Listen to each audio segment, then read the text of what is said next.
Hi, everyone, and welcome to the Transgender Show. I'm your host, Emily. Please welcome to the show, Lexi. Hi, hun. Hey, how's it going? Good, good. It's so great to finally have you on this show. And before we move on too much further, let's go ahead and address who you have over your left shoulder. Oh, yes, for all those that do not know, this is my beautiful wife, Crystal. Hi. Hello. Say hello to everybody. Hi, everybody. I'm very excited to be here as well. First off, how do you identify and what are your pronouns? Well, I identify as a trans woman, also a lesbian, and my pronouns are she, her, and hers. How did you choose your name? Well, interesting enough, I don't know if I've told you the story or not, but I had a child friend. Her name was Lexi when I was growing up. And she was really, really good to me. She was the only friend I had that was a girl growing up. And unfortunately, when she was 11, she died of leukemia. Oh, But she was a big inspiration in my life. And so I decided to take her name. That's where the first name came from. The second name came from I really loved the name Alicia. I thought it was beautiful. It was either going to be Lisa Alexi or Alicia Alexi. And then Knight actually happened. It was between Knight and Steele. I changed my entire name because I didn't want to be associated with my family anymore. mhm. And so I changed my entire name, and it was either Knight or Steele. Steele because you can't break it, and Knight because I knew I changed the world somehow. And here I am, changing the world. So that's how I picked my name. That's wonderful. I love that. But getting into your actual story of your transition and everything, when did you first realize that you were transgender, that that's what you were? Well, I've known ever since I was a kid that I was a girl. Like every time I've dreamt, like all of my dreams, I've always been a girl. Like I've just never presented as a boy in my own actual dreams, even looking in the mirror in my dreams or anything. And then I remember when I was 6 or 7 years old, I actually grabbed a pair of scissors and gave them to my mother and begged her to cut it off, like just begged her.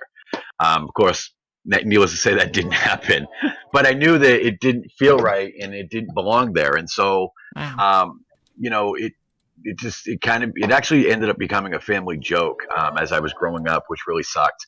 But as I was growing up, I wanted to have babies and do the girl stuff and hang out at the mall and do my hair and this, that, and the other. And those are all things I couldn't do growing up. I actually saw a documentary. I can't remember if it was Primetime ABC or one of those, but I seen a documentary when I was 33 years old, and I watched this documentary. It was with a husband and a wife, and it was like watching myself on the screen. Hmm. So that's when I was actually able to put a name to it. But at that point, I couldn't transition because I was married and had 3 children, and the wife I was with was really strict about stuff like that. I mean, she was straight as an arrow could get. And so I started doing some research. We ended up splitting up nonetheless. And so in 2016, I started transitioning again. Well, for the first time. And Okay. then I transitioned for 18 months and I had to stop due to circumstance. I was in a really abusive relationship. I Oh, ran out of money, ran out of health insurance, was homeless. And so I pretty much had to stop transitioning at that point. And then about a year and a half later, I met Crystal and I proceeded to live my life as a man for what, a year and a half? Yeah. About a year and a half or so. And she had kind of poked at me. I found out about a year and a half later she was trying to bring up the conversation because I had told her about my past when we got married. And okay. I had just kind of been the man's man. Like, I mean, if a man wanted to be it, I was the man. And I was doing everything I could to push off the subject. And then my wife finally came to me after I put a gun in my mouth. And of course, we had this discussion later. But about 2 weeks later, my wife stopped me in the middle of doing something and pretty much looked at me and said, "Listen, we need to talk." And it's like, I can't talk right now. I'm busy. I'm in the middle of doing estimates. I used to run a tree company. It's like I'm in the middle of doing estimates. She's like, "No, you're gonna have to cancel those estimates. We really need to talk." And I'm like, "I don't have time." She basically gave me the look of, "Sit the fuck down, shut up. We need to talk." And so she looked at me and she proceeded to tell me how, you know, you're not happy. And of course, me being the man saying, "Of course I'm happy. I love you very much." She goes, "Yeah, that's not what I mean." What she meant was I wasn't happy with myself, that I didn't love myself, and that, she could see that I was struggling and that I literally beat myself down. She just couldn't watch me do it anymore because I was so withdrawn from life and I had just pretty much given up. I was at the point where I was showering like once every 2 weeks. I didn't do shit. I barely took care of my beard. I wasn't eating. I mean, I was a mess, and I had pretty much given up on life altogether at that point. And she looked at me and she says, "With that being said, with all the research I've been doing, you haven't been paying any attention to. I really think that you should transition to a woman." Wow. And yeah, it really hit me hard actually for a few minutes because I didn't really know what to say. Mm-hmm. Here's my wife telling me that I need to transition to a woman. I looked at her and go, "What, are you crazy? You out of your mind?" I'm like, "That you're not even like a lesbian." And she's like, "Well, don't worry about me because I'm not going anywhere. But you need to do something because we don't work like this." She goes, "I need all of you, not some of you." And so now she has all of me, and she considers this her quote new normal. Even today, I'm wearing one of her shirts, which is really bizarre for me because I haven't been able to fit into her clothes until right this night. She did hair, and I looked at her and I said, "Doesn't it feel weird when I'm actually wearing your clothes?" She's like, "No, I think it's great because you're freaking beautiful and you're rocking it." So there it is. That's my story in a nutshell.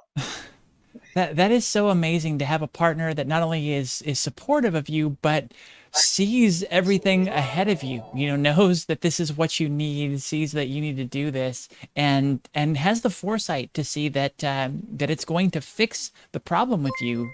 That's amazing. She is. She was very observant. I didn't really pay much attention to that. She always told me that when she put herself into a marriage, she put all of herself into the marriage. And I put 100% into everything, but it got to the point where I was just keeping myself busy from the time I got up until the time I went to bed. And, I would sneak out of the house in the morning and I'd be gone all day and pay absolutely no attention to it because I needed to keep my mind busy. Because all I wanted to do was transition. All I wanted to do was transition. I knew that, but I couldn't find a way to tell her that because I Hmm. promised her when I got married that I had no intention of ever doing it. But then we both got laid off, and after COVID hit, like we spent a lot of time together, and it just ended up like she she just popped back in my brain. It's like I just didn't have a choice. So I just withdrew more and more and more as the year progressed, and she was just observant of. She actually started researching late November, December about trans people on Reddit. She kept coming with the questions, well, my husband's doing this, my husband's doing that. Why doesn't my husband do this? Why doesn't my husband like his penis? Why doesn't my husband like sex? This, that, the other. And it kept bringing her back to transgender. So she was smart enough to do the research, and she had already made the decision. She said, after, would you say, a couple months of research? Yeah. After a couple months of research, she had already made the decision that she never really actually married a man. She actually married a woman with a costume. There's so much there. So you said you'd promised her when you got married that you wouldn't go down this path? I did because at that point I had already had a full beard. Hmm. We got married. I still had my long hair. I had put on about another, I don't know, 50 pounds from my transition. I had gained a lot of weight. I had worked out whatever breast that I had. I'd worked out to go away. Hmm. Um, I had done, weightlifting and everything I could to get myself back into a man's body from transitioning. And then, we got married. I said, I know she was straight as an arrow as far as I was concerned. Like, she wasn't interested in having a lesbian relationship or any type of a relationship with a woman. She'd done it one time just to get a reaction out of a guy, and that was the end of that. You know what I mean? And so we had talked about it, and we actually had a discussion when we got married. I had said to her, I'd given her the what if scenario, and the what if scenario was, well, I can't promise I'd want that or this, that, and the other. And as time grew and that year and a half went by, I kept referring back to that one conversation that we had stating that no, I couldn't do that. And so I didn't want to risk losing everything because the first time I transitioned, I lost the girl that I was with, Mm. the 4 boys that I raised for 8 years, and I wasn't willing to give all of that up. And that's why I would have rather put a gun in my mouth and let it go that way Yeah. than just have to have the heartache again. It was so hard for me to have that heartache the first time. It took me 3 years to get over that. Well, and that's kind of what prompted that question about the conversation you had because correct me if I'm wrong, and Crystal, nod your head in the background, but it sounds like that was more coming from you, Lexi, than it was an edict from her. I would have to agree with that actually, because that was a conversation post marriage, right? Post marriage. It was. Okay, post marriage, it was a conversation that we had had.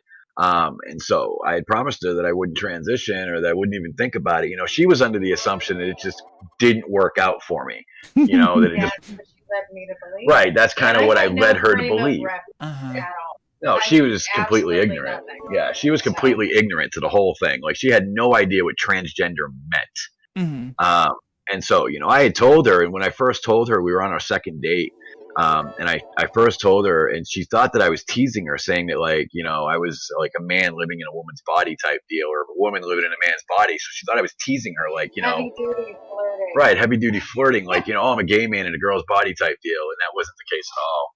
And when I finally, on the third date, I actually asked her to marry me. This all happened this all happened from December 6th of 2019.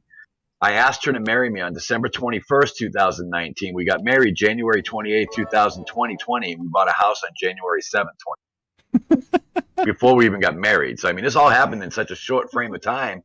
And then we got married and COVID hit, and like, we ended up both getting laid off. And so we're at home, like, we barely know each other because we got married, but we knew that we wanted to be with each other. And Yeah. so it was kind of almost like an arranged marriage type setup because we really didn't know much about each other when we got married. And so, Wow. it just ended up being, she got to know me, I got to know her, and I wasn't interested in transitioning at the time, and I kept referring back to that one conversation, and I was too chicken shit to bring it up again. Well, and that brings up a really important point about a lot of us in transition is like, and I don't think many people, especially cis people, understand it, that we try really hard not to transition. We try really hard to suppress that and ignore that and not let it be true. And you even explored it for a while and then tried again to stuff it down and be like, it sounded like you were doing the extra masculine things and trying to be as butch as you could to get rid of that side. And like I was alluding to before, it sounds like you were doing that on her behalf, especially once you presented a certain way, then, got into a relationship, you felt that pressure to keep that, that promise, basically, to keep that, it wasn't a charade. It was something that you were trying to honor. No, you're absolutely right. I went as far as to start like one of the manliest businesses in the world that you could start. I started a tree company, like cutting down trees for a living. Yep. Not only was I a mechanic before I did that, and we got laid off, but then, after unemployment went away, I started a tree company, and I built it, with a bucket truck and a chipper and employees and a full time crew and this, that, and the other. Like I built it from nothing to something, and I hated every single minute of it. But to be manly was the thing that I thought that she wanted. I thought she wanted somebody to take care of her, but actually that wasn't what she wanted. She was more than happy when I finally transitioned. I tried doing the tree thing for about a month and a half. I couldn't do it. My heart's not in it. It was never in it. It was only there to be manly. Even the people in the neighborhood, they were all fooled. When everybody was fooled but me. Right. My wife tried to out me to the neighbors. She went and she had the discussion because once I was transitioning, I turned very agoraphobic. I didn't Yes. want to leave the house. And so she actually went to the neighbors because I live in that type of neighborhood where we can sit down and talk to all of the neighbors. We have like an afternoon get together and we just sit there and shoot the shit for a few hours. And I couldn't tell them. And so she went and told them. They actually all thought that she was full of shit, that she was just pulling their leg and it was a big old joke and whatever. But no, she had to really show them that, even my name had been changed. I changed my name 5 years ago, May 4th or May 7th, 2016, I changed my name to Lexi. And, they used to call me by my dead name, which is interestingly enough used to be Matt, just so you know. I don't really hide it. It's a dead name at this point. But, and that's when I met her, that was actually what I told her to call me because I didn't want her to feel that she was in any sort of feminine type relationship. You know what I mean? Even when we got married, she, wrote her vows out to Matt and to Lexi at the same time.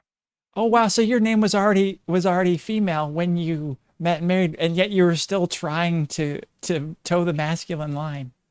I was, yep. And she kept apologizing for her name on and on. And I was like, no, don't worry about that.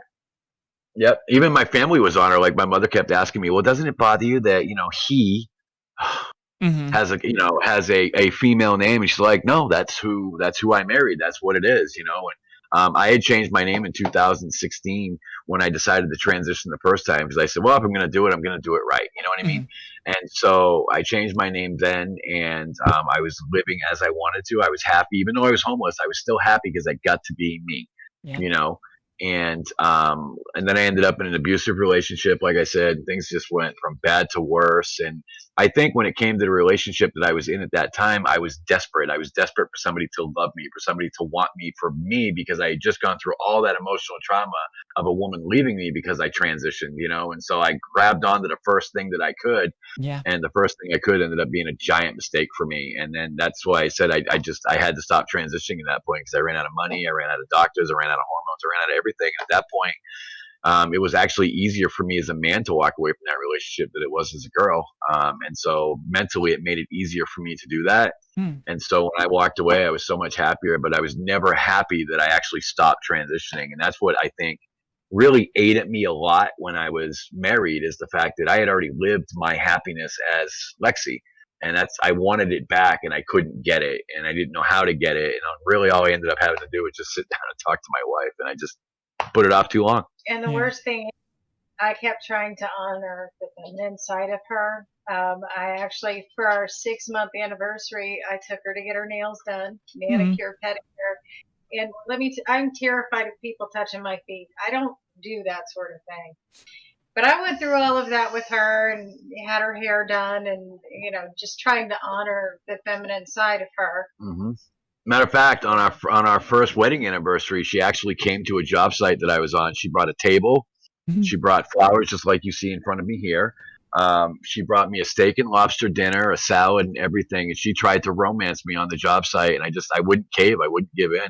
Hmm. I was touched that she did it, and she knew that. I said, "Oh my God, nobody's ever done this for me. Thank you so much. It's wonderful." And she tried. And she told me when I met her, I still had all my girl clothes. That hadn't changed. I had a few boy clothes at the time, but most of the stuff I had was all girl clothes. Camis, underwear, pants, whatever. And so she told me, well, you can wear your clothes. That doesn't bother me. Be you. And I didn't want to give in to that feminine side at all, because the clothes did not make me as a person. It had nothing to do with the clothes, and she didn't realize at first that that I can only socially transition. That I need to medically transition, and if I go, I'm going all the way, because that's who I am, and that's what I have to do as a person, because that's how I feel.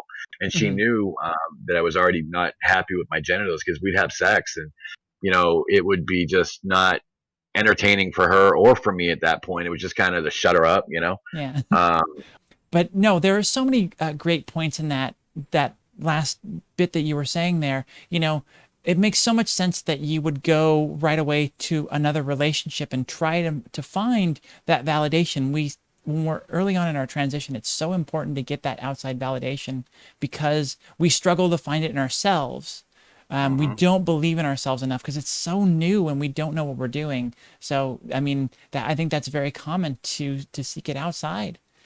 Yep, I can tell you that being in this position that I'm in now, I have actually had a lot more progress this time, because I have the love and the support that I need, and the validation. And you know, um, the first time I transitioned, my face didn't change very much. I think I'm night and day from what I used to be. And then I had no breast growth the last time, no body movement the last time. Mhm. And this time I just have so much of it. I mean, granted, my regimen's a little different as far as my hormones are concerned, but I still have the love and the support and the validation that I need, that she allows me to be happy in the body that I'm in, because you know she basically told me that I spent so much time being a man and trying to figure out as a man what I like to do, but as a woman, what do I really like to do? Like, do I like working on cars? Do I like cutting down trees? Do I like drawing, or whatever it is? And I think now it's important, and she told me that I need to take the next couple years to really find myself as a person, Yeah. as a woman, and develop, because as well as I do that going through the early stages of puberty, which I'm in right now, are actually really tough.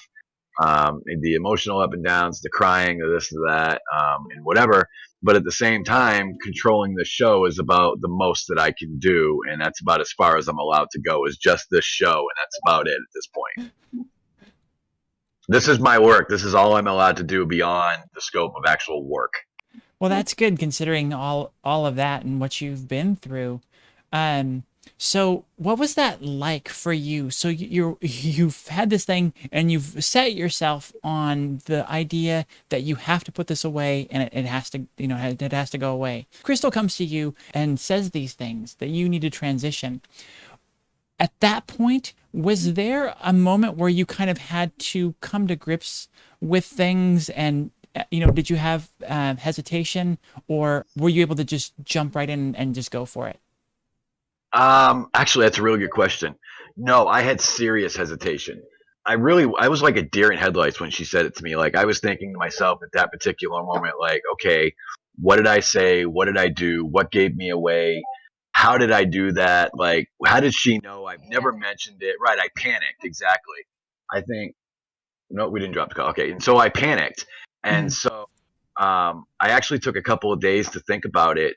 And I came out 2 days later. I had shaved the beard off my face completely and cleaned up everything there.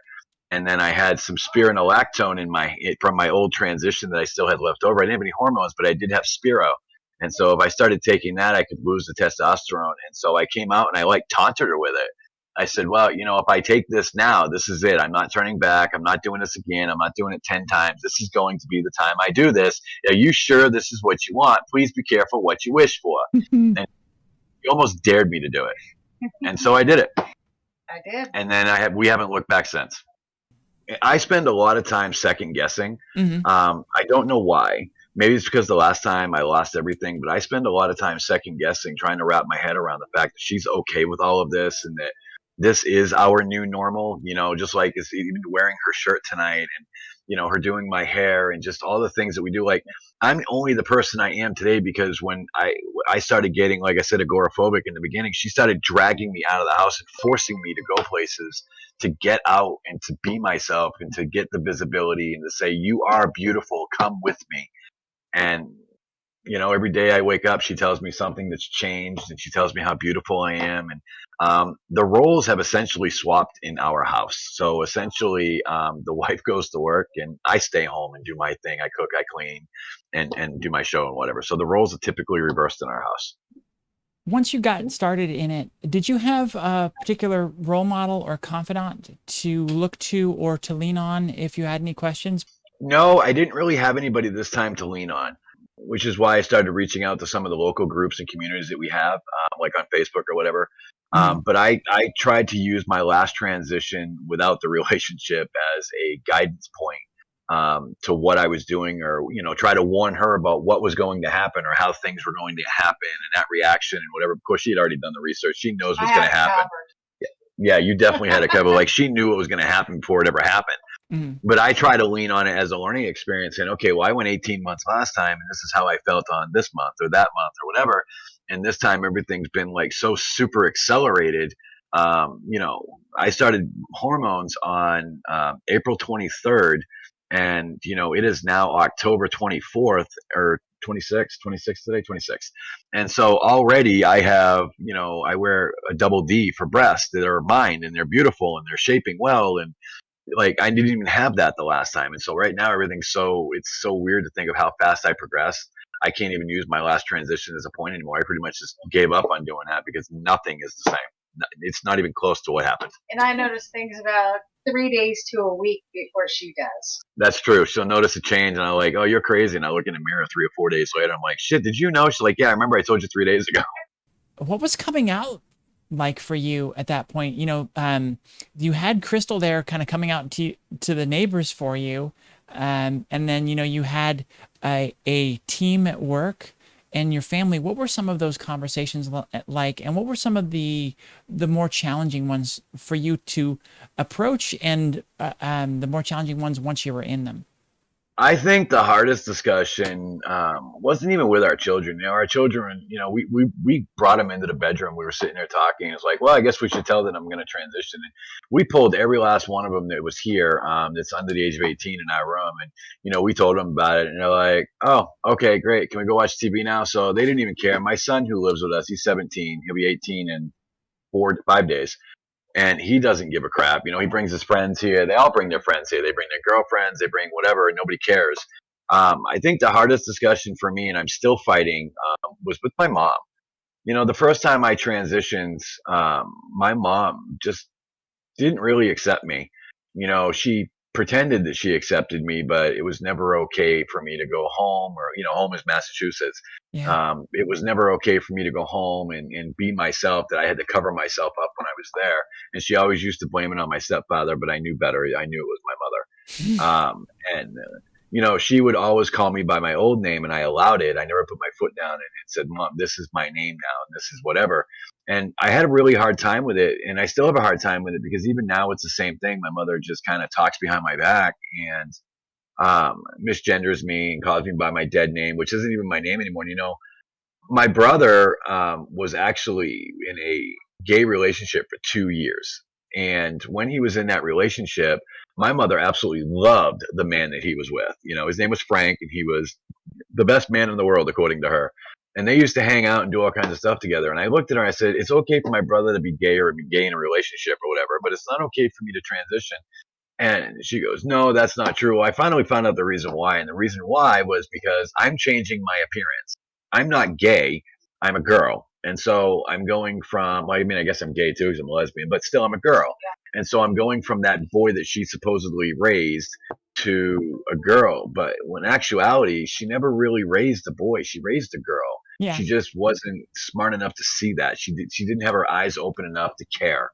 Um, Right, she didn't pay attention. And my mom, or my father, on the other hand, that's a sad story. When my parents divorced in 1986, I was 5 years old, and a couple years later, my father started beating the crap out of me, and he pretty much beat me from the time I was 7 until the time I was 14. Oh, I man. spent a lot of time with stitches and broken bones and bruises. I spent more of my time healing. And I always tell people, like, I didn't live a childhood. I survived my childhood. Like, I'm lucky to be alive. I mean, I've been through walls, out windows, off a second floor deck. I mean, just crazy shit. And so I don't really speak to my father, but he does know that I'm transitioning. I have a Facebook group, Trans Girl 43, and I see him in that group. And every now and again, I'll see a thumbs up on a comment or something, which makes me wonder, because my father was actually arrested for prostitution once. He was found in women's clothes, and picked up and arrested. My mother has actually told me stories about my father wanting that type of thing in the bedroom, this, that, the other, whatever. And Wow. so I actually wonder if my father isn't trans or wanted to do that. And maybe he saw a lot of that in me, Hmm. and we took that out on me. The fact that he was seeing the fact that I was so feminine as a child and all these things that I wanted to do. I wanted to dance. My father taught me how to dance by his hand across my ass. You know what I mean? And so it was just one of those deals. It was a rough childhood, but it is what it is. But I think the hardest discussion with my mom, because to this day, I still can't get her on board, and I Oh, just can't figure it out. I tried to explain to her, you never had a boy, you always had a girl. And, even the doctors told her twice from an ultrasound that she was supposed to have a girl. They had painted the room pink. They bought girls' clothes. They were going to name me Raylene. Like, they had already picked out my name, everything. And yeah, surprise, I had a penis. hmm. It's so tragic, and I'm so sorry you had to go through it, especially since, that father should have been the best person for you. If he had some of those feelings, he should have been able to be the most accepting and understanding, and yet he turned against you, and that's terrible. A 7-year-old kid, that's shameful. Well, he follows me on the trans girl group. He never comments. He only leaves a like or whatever now and again. But I think what he's doing, is he's realizing that I'm happy and allowing me to live my life. Then I think he is too ashamed to apologize or Mhm. to speak to me about it. And so maybe that's his little way of doing something. Because I've sent him a couple messages. Every time he likes something, I'll send him a message and said, "What are you trying to do? What do you want? Why are you here?" I haven't blocked him yet, and I just, because I think more curiously, even though I don't particularly care for the man. I want to know what he wants. Yeah. Why do you keep, if you hate me so much and you can't stand me and you didn't want to talk to me, why do you follow me or whatever? So I'm more confused by that, I think, than anything. It's something I struggle with internally for sure. Yeah. Just But I trying to would just understand wish his he'd spit it motivation. out. Yeah, exactly. I just wish he'd spit it out already instead of just spying on me, I guess. Hmm. So, on the flip side of all of that, did you have anybody when you came out that supported you in a way that you weren't expecting? I mean, other than Crystal, obviously. I would say probably most of my employees at the time. 'Cause like I told you, I was running a tree service, and none of Yeah. the employees seemed to give a shit. I mean, we've had a few former employees who have found, of course, they want to have their words, and we just blow them off like whatever, homophobic bigot, we don't care. But I can't. I mean, all of our customers were pretty accepting about it. I think that surprised me the most is the fact that we would go to a customer's house and the customer would see that I was a trans woman. And my wife would have already talked to him before we got there, but most of the customers never gave a shit. And I found that pretty interesting and surprising, be it the fact that I live in the South, in South Carolina. And the strangest part is I've really only experienced bigotry really once to my face living in the South. And it was from a gentleman who was supposed to buy my truck from me, and he didn't care about anything that was wrong with the truck. I mean, it was possibly going to need a new transmission down the road. The paint was old. The interior was beat. It had a lot of miles on it. It was scratched to death, a couple dings, dents, whatever. He didn't care about any of that crap until I told him, well, when you get here to look at the truck, I'm a trans woman. Please, don't be surprised. I didn't want him to be shell shocked as some people are. Yeah. And so, yeah, that was the deal breaker. The fact that I was trans and it didn't follow within belief. I mean, I was just in disbelief over that. I'm like, well, I could pretty much sell you a broken down truck, but the fact that I live my life unlike you makes a big difference. So I don't know. I never figured that out either. That was the only actual occurrence here that I've dealt with personally. So, what was your first experience going out and trying to find community? I know you've got your shows and things, but when did you first kind of start to try to look for that, support and people like you? Um, right about last week of July, first week of August, I think. Um, I had already, like I said, I turned pretty agoraphobic, and I pretty much stayed to myself at that point. And so I started kind of telling my story on TikTok. Hmm. And so when I started telling my story on TikTok, I started reaching the trans community. So I started hearing from people that were trans and people who even weren't trans, who was telling me that, well, I've changed their view on trans people, this, that, and the other. But I really started reaching out more to the trans community. I think probably about the first or second week of August was when I really wanted to find more people like me. And then I met the Auntie Katie, and her and I just clicked it off so great. And then I met you and everybody else, and now it's just turning into a much bigger community than I've had, which is really nice because now I'm finding places I can talk and people I can talk to and people I can relate to. And I've made a lot of good friends off of TikTok, and one particular, Shy, she's out there, and she just recently came out because of me. She's non-binary, and she just come out because of me, and so that really makes me happy. And there's a lot of people that are just finding themselves and changing opinions because of people like me, people like you and her and whatnot. And I think it's great. What does transition look like or mean to you on a personal level? To me, it means being free, living happy, getting to live life and the experiences in life, and that you should have been doing, that you should be, allowing oneself to be themselves, basically. I get this thing I say, "Do you?" because no one else will. You know what I mean? Yeah. And I say that because like I mean it. Like only you can be yourself. Only you can achieve your only greatness. And I think for me in the future, it just means being happy, becoming myself, and building the family. My wife and I are trying for child number 12, and so I think that just me building our family, building our love, bringing our marriage closer, expanding my voice out in the world, so Hmm. that I can make a difference for others, so that they can live their happiness. So I guess that's kind of what it all means to me at this point. Have your goals shifted as you've moved along in your transition? They have actually. Funny you asked that because, like, in the beginning, I just kind of started out for myself. I didn't really start out with any expectations about this or anything else. Like, I knew I wanted to do something in the trans community, but I never experienced it, or never thought rather that it would get to the point that it's gotten at now. But now I'm at the point where I want to make a difference, and I want to change the world, and I want to end bigotry, and I want to end hatred. I want to change laws and things like that. So now my goal has changed to make it a point to make the world a better place for trans people. And I struggle to raise the money for my surgery. I do. Yeah. And of course, I'll get there eventually. I'm going to have mine done in Thailand, but Wow. I'll get it done eventually. And when I do, after I'm done, I'll be able to take and start a foundation and raise money for other people. People who can't afford an apartment. Maybe they get thrown out by their family. Maybe they can't afford hormones. Maybe they need money for their top surgery or their bottom surgery or whatever it is that they need. I want to start some sort of foundation for that type of thing. A homeless shelter and whatever, just for the LGBTQ.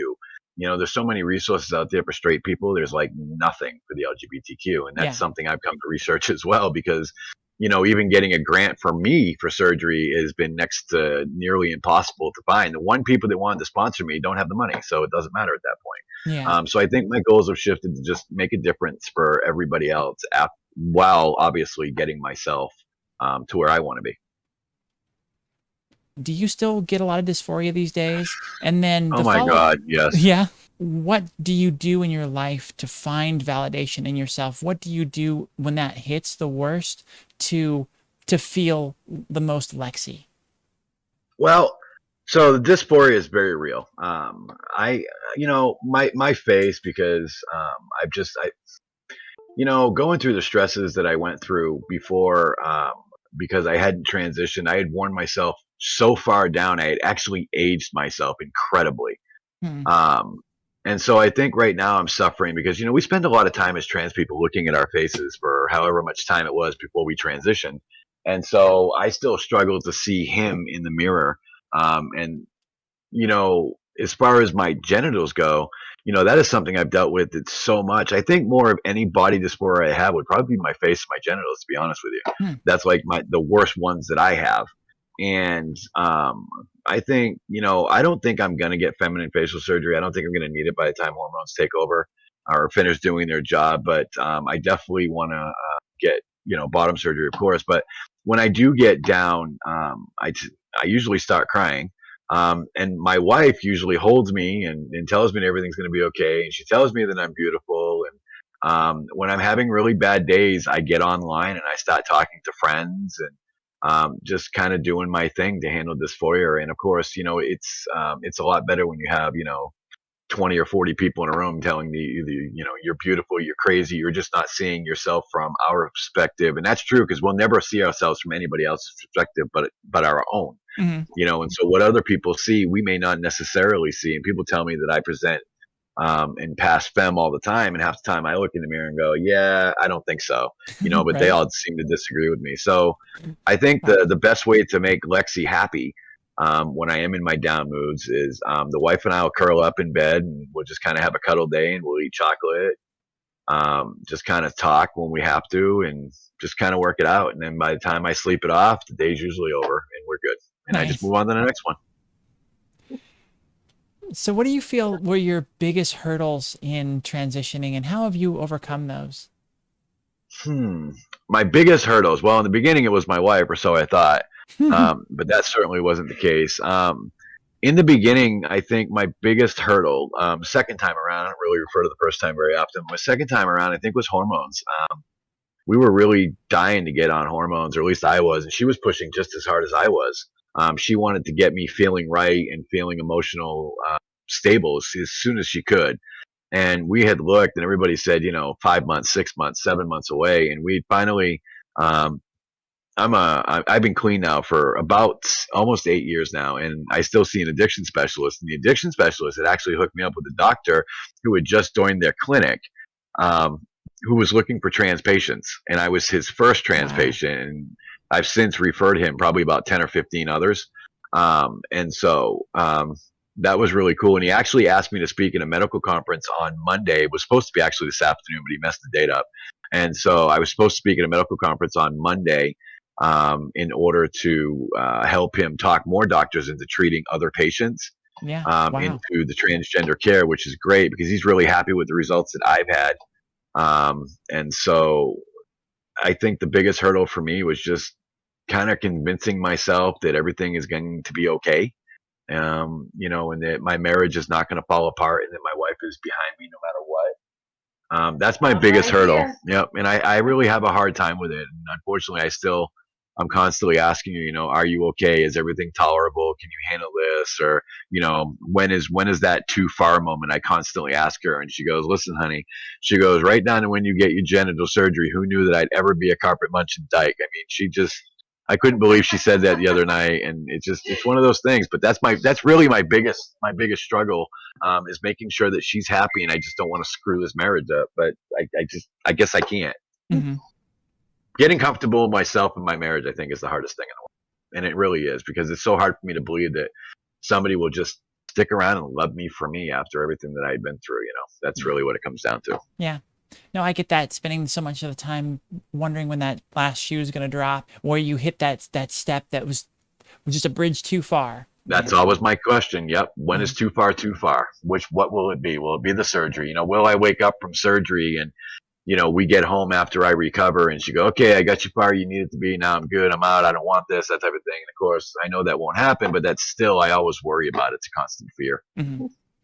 You talked about some of the things that you've been able to do because you've transitioned. So unless you have anything else to add to that, I would like to ask what your favorite thing that you've learned through your transition has been.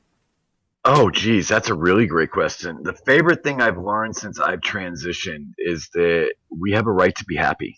Um, we have a right to be ourselves and be who we want to be. Um, I think the most valuable lesson I learned that you need to learn to communicate and talk and speak, and say what's on your mind. And if you don't, it can really cause you a lot of grief and misery. So to be honest with you, I think the one thing I learned the most is that we all deserve to be happy no matter what. Honest to God, that is probably the one thing I would say. And I finally learned that it's okay to be me, and it's okay to be happy. What are the key pieces of advice that you have to give to young or closeted trans people out there? Find yourself. If you're struggling with your sexuality, or you're struggling with your gender, and you don't know what to do, um, seek out resources. Seek out resources on the internet. Seek out resources from counseling. Seek out resources from your parents. Talk to your parents. I know that's difficult to talk to your parents. I know I could never talk to mine, but today's generation is a little different than ours when we. So I would say just look for resources, or look to somebody that is going through the same struggles you have. But most importantly, that there's answers out there. Hmm. No matter what, there's an answer. Somebody will find it for you. There's resources, there's help. But to ever go to the extreme of unaliving yourself, is not necessary. And unfortunately, too often in the trans and the LGBT community, it happens too often. But it doesn't need to happen. That you have that, like I said earlier, you have that right to be happy. And you are valid. You are loved. You are who you want to be. You need a little help finding it. And when you find it, you'll be glad that you did. That's wonderful. Thank you so much for sharing your perspective on that and your advice, as well You're as welcome. being willing to come on here and share your story. We really appreciate Of it. course.